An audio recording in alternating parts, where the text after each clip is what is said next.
I was in the most sort of debilitating, draining, awful pain of my life for about 7 months, struggling with my back pain. I was pretty much incapacitated. I couldn't, my days were spent mostly lying on my floor, looking at the ceiling, hoping the pain would go away.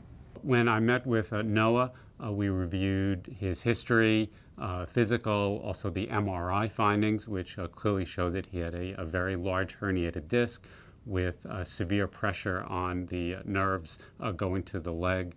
I felt that there was really no likelihood of him improving without microsurgery.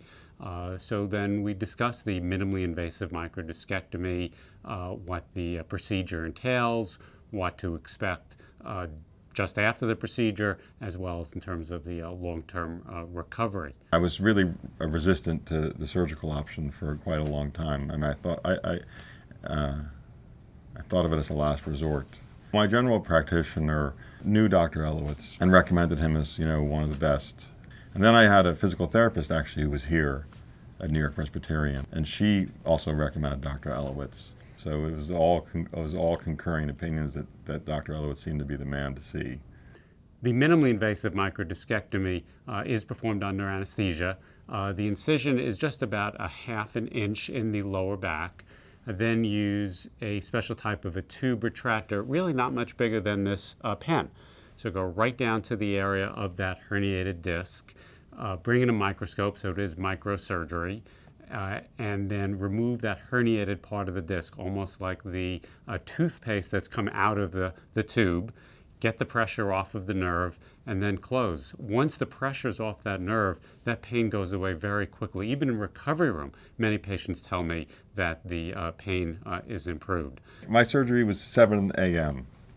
I think I got to the hospital around 5:35, and I was home in my apartment by noon. Not that night, I was home at noon, completely pain-free, after this 8-month arduous, exhausting journey.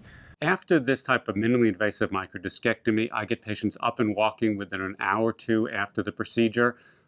Virtually all the patients are able to go home that same day, so it is performed as an ambulatory basis. They do not need to spend the night in the hospital. The goal of this procedure is to get patients back active and functioning and pain-free. If that can be done without surgery, that's great, but in many cases, the minimally invasive microdiscectomy is necessary. When I stood up to go home, I was standing straight for the first time. I had been sort of crooked for so long. It was the most miraculous medical experience I've ever had.